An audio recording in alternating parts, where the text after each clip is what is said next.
Welcome to another video.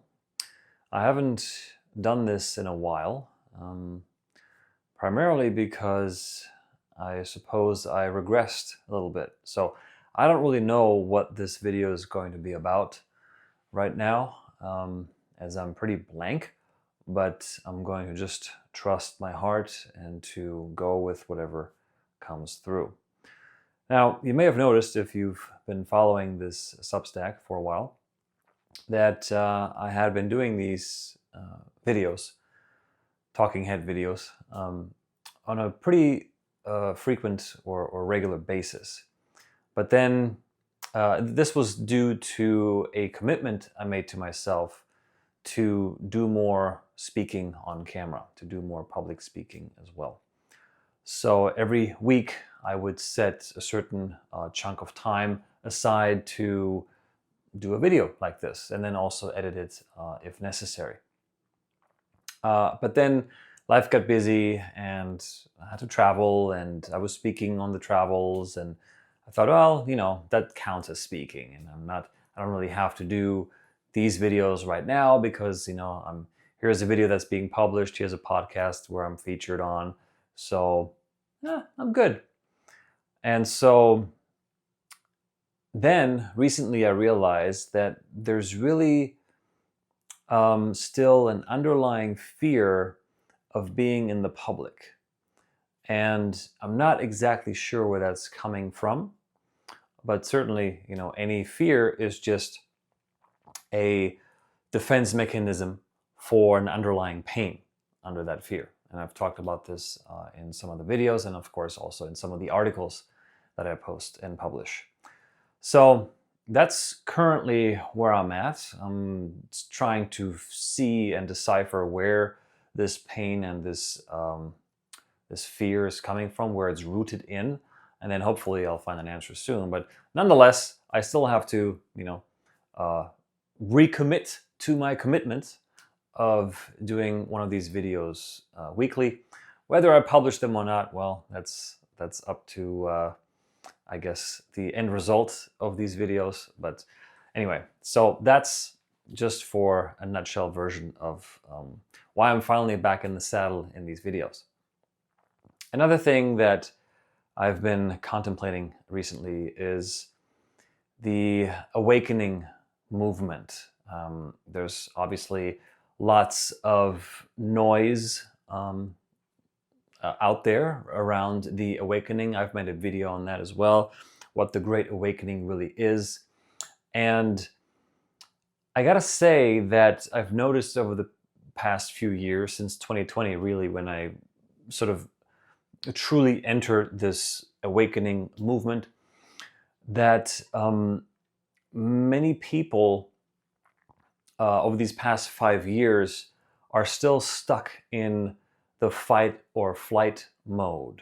These evil people are, with their agenda, they're causing this, they're doing that, and they focus their attention on those evil people, right, with the agenda and what's coming next, and trying to predict the future, when the next crisis is going to happen, when the next hammer is going to fall down, so to speak, COVID 2.0 or whatever the next crisis is going to be.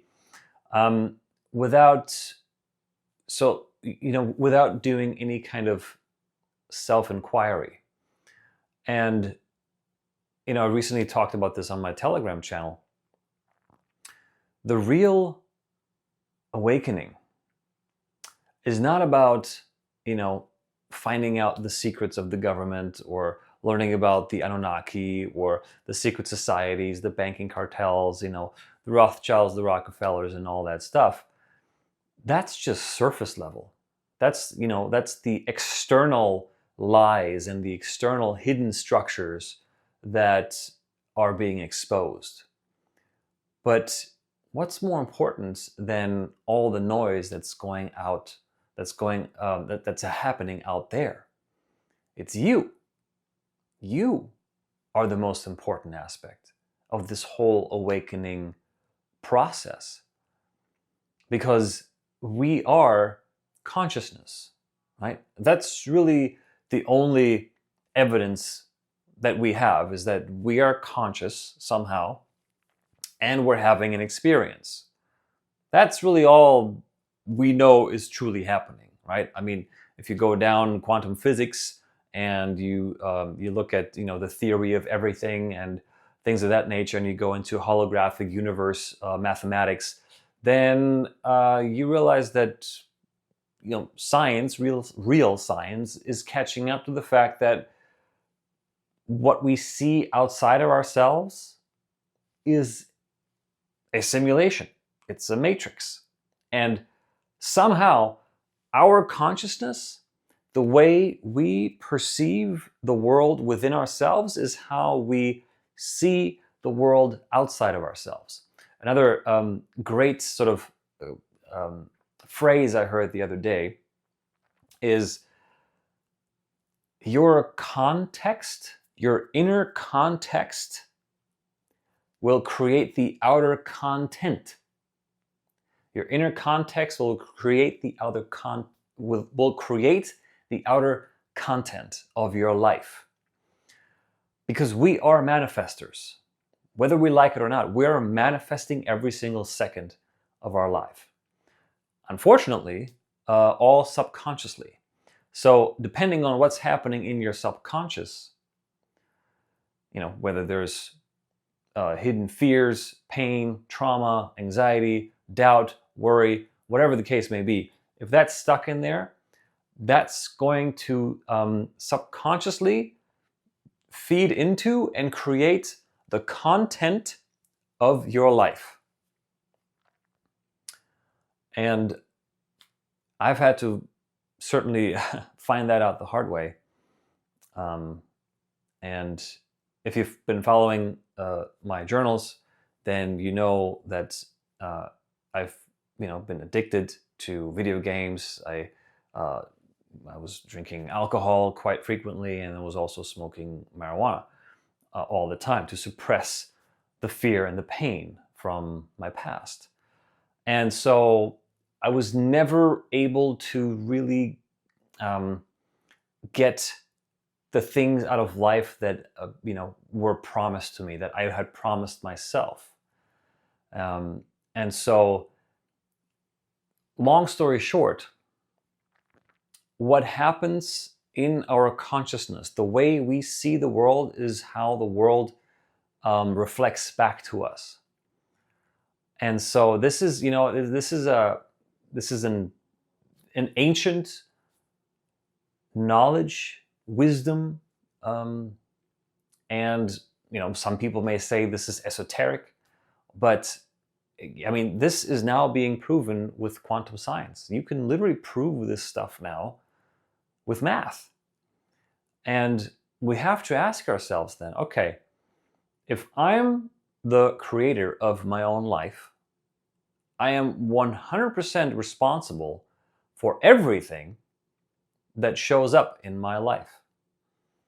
And you might be thinking, well, I'm not responsible for how the president acts or how the government does things. Well, yes, you are.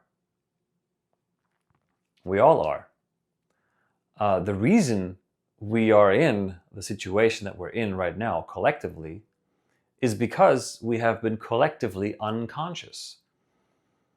And of course, that is encouraged by the system, not just here, but all over the world. Every civilized nation has certain media and government education that breaks people into the mold that the nation wants them to be in. In other words, the system will create a citizen that will be programmed in regards to how the system wants them to behave. And so, of course, when we look at how the media and entertainment and music and TV and news and all this massive media system globally is working day and night, backed by billions and billions of dollars, to shape your perception of reality. Billions of dollars are being spent every year to shape your perception of reality. How you feel about reality, how you're supposed to see things, how you're supposed to take events in, and how to react to certain things, and how to react to people that may think different than you. Best example was COVID, obviously. So why are they spending these billions and billions of dollars every single year to shape your sense of reality, to shape your perception, to shape how you see the world? Because how you see the world is literally how you create the world. So, and it's very effective. They've been doing this for a long time, right? So, in other words, what's the solution here? What's the remedy? Well, the remedy is stop paying attention to the noise out there and start turning your attention towards yourself, towards your subconscious mind, towards your emotional body, your emotional system, towards your past. Now, of course, don't linger in the past, but look at the past with a higher consciousness. The pain you've been through as a child, guess what? You survived that pain as a child.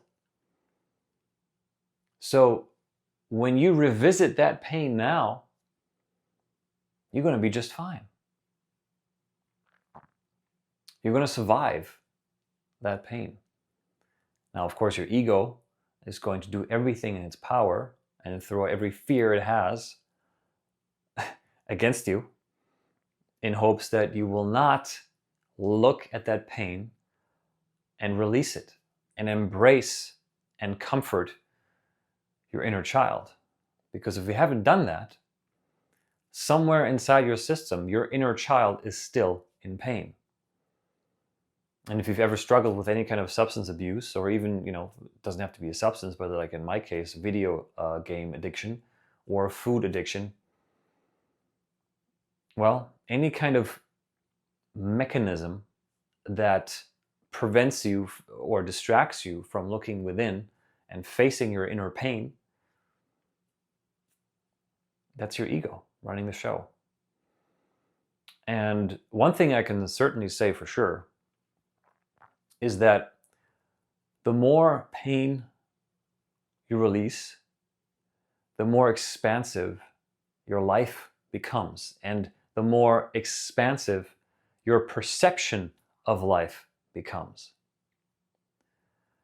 You're going to feel life much, much differently. And I say feel with a great emphasis because when we're still in our, when we're suppressing the pain of our past, we have switched from experiencing life through our senses, through all of our senses, but primarily through the heart, to the mind. So when we're toddlers, when we're children, we're experiencing life from the heart. We're sensing life. And then, traumas and pains and fears come in, and then we shut down the heart because that's the only defense mechanism we have as children. And then we switch to the mind. So then we go through life thinking life, experiencing life from the mental plane. Well, the mental plane is very limited. First of all, it's just electrical signals, right? As Morpheus said in the Matrix, what is real? Electrical signals going to your brain. I'm paraphrasing now, but you know what I mean. So, back to you. You are the most important aspect of the Great Awakening, of your own awakening. And focusing your attention on, learning everything there is to learn about these secret societies and looking into the occult knowledge and, watching these documentaries and stuff like that, to gain more knowledge of how they are manipulating us and they are planning things and they are going to do this and this and that. How does that advance your consciousness? Do you feel expanded after watching something like that? Do you feel like you've grown? Do you feel like you have a greater, more three-dimensional, more vivid grasp and feeling about life? Yes, you may see the world differently, right? Especially when you go into how they use mind control and occult mind control, ritualistic practices to shape reality or shape our sense of reality. Yes, those things can be very helpful. But how are you going to embody this? How are you going to live this knowledge on a day-to-day basis? How are you going to integrate it into your system? And my proposal is that the only focus that you should have is to clear your body, to clear your mind, and to free your heart from the past, from the pain and the fear and the anxieties and the self-doubt and the limiting beliefs and the belief systems that you've inherited from your father, from your mother, from your family, and even from past generations. It's amazing how much junk, how many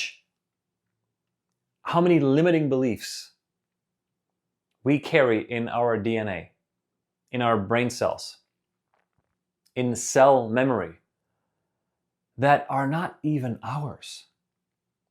Most of the stuff that we think and that we use to limit ourselves, most of our belief system was picked up, was literally copied and pasted from our mom and from our dad, or whichever parental figures we spent most of our young years with. So think about that. Feel, if you can feel, tune into the nervous system of your mom. Tune into the nervous system of your dad. What do you see?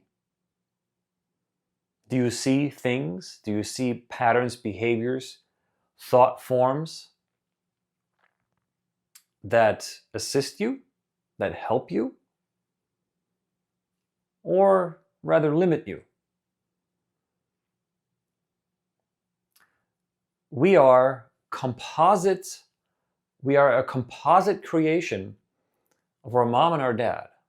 That means we are a composite of both of their nervous systems, of both of their subconscious belief systems.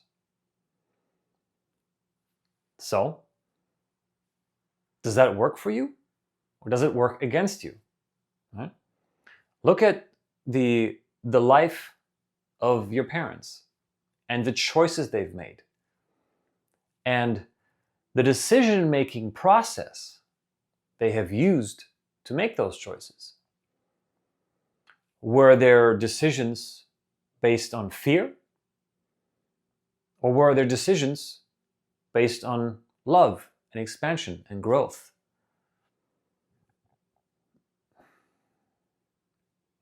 I've had to do that work myself. And it is what it is. It's not easy.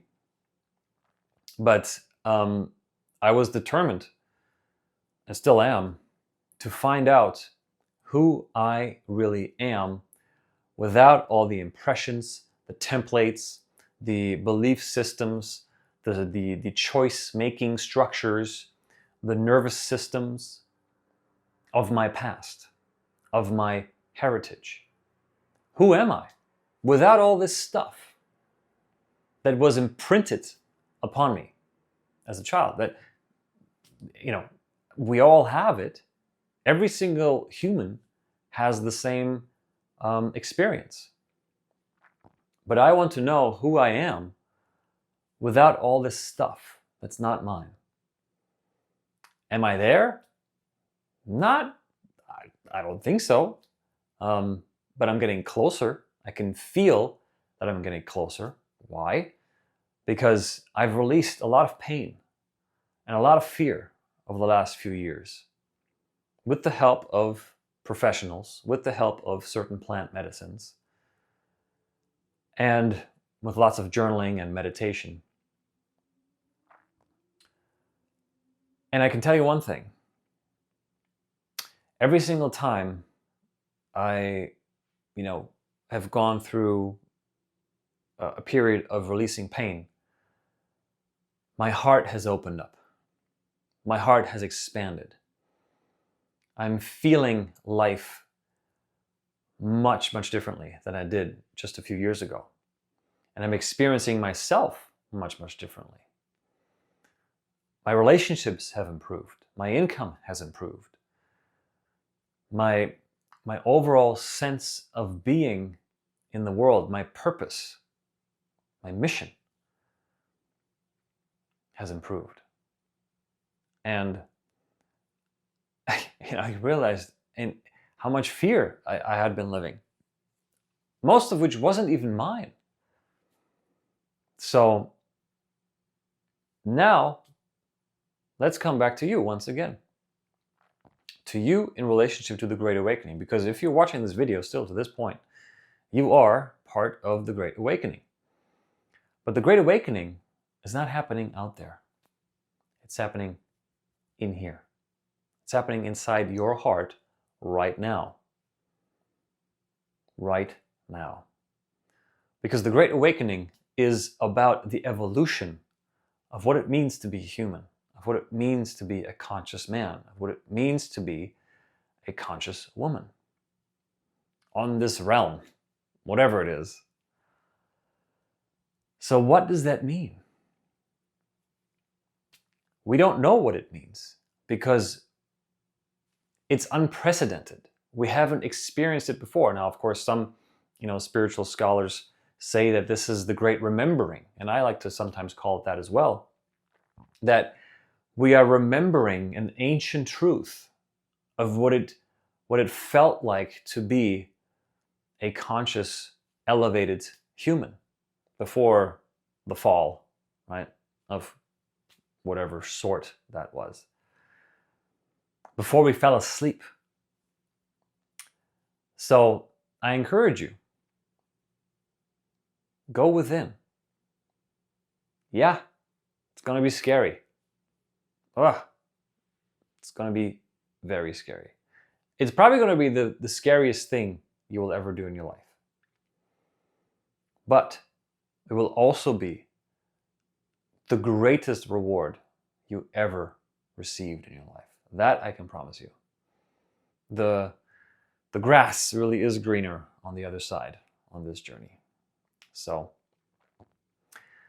and as we begin to heal ourselves and to free our hearts and to live more from a heart open space, Jesus was all about the heart. Yeshua was all about, guys, the kingdom of heaven is within you. God is within your heart. The problem is that we're full of pain and fear and that we don't feel access to it because we've shut down the heart as children because we had to protect ourselves. But let's take off this armor that we have built so that we can feel our connection to Source, the Creator, whatever your label is for God. Doesn't really matter as long as you feel it in your heart. That's where it is. And so everything out there, at least in my opinion, is designed to distract you from this very truth, that you have direct access to the kingdom of heaven right inside of your heart. In the comfort of your own body. You don't need to go to a building. You don't need to talk to a proxy like a priest or a rabbi. You have direct access to what your perception of God is. and it's right here in your heart. And all you have to do is release the pain walls around your heart. So, and then your true awakened self, your soul embodied self, will step forward and will shape you into a completely new human. You know, in the shamanic traditions, they have prophesied the Homo lumines, the enlightened human, the human of light. We don't know what that looks like, but I feel that many of us are now in the beginning stages of recognizing that this species called mankind is going through an organic evolution. Now, of course, on the other flip side of that is, of course, the inorganic or the synthetic evolution that the technologists or the technocracists, is that even a word? That the technocracy wants us to go into. And that would be, you know, merging ourselves, merging our bodies with AI. Now, AI can be a great tool, but that is ultimately the choice we're going to have to make. Are we going to evolve synthetically and merge with technology? Or are we going to evolve naturally and organically and merge back with the source of all creation and live in an embodied, a physical embodied presence with the source of all creation and walk in this three-dimensional simulation as that, right? So, not going to happen overnight, of course. You know, it might take several generations, I don't know. But this is really the only worthy work that I see for myself, is to continue going into my subconscious and to continue evolving or involving, if you will, to release that which no longer serves me, that which limits me, and then to make space for that, for the organic evolution to happen and to fill those voids that were previously held by pain. And I can tell you what, it's been a very fun journey. Again, not easy, but man, it's like your own action movie, and it's all happening inside of you. It's fantastic.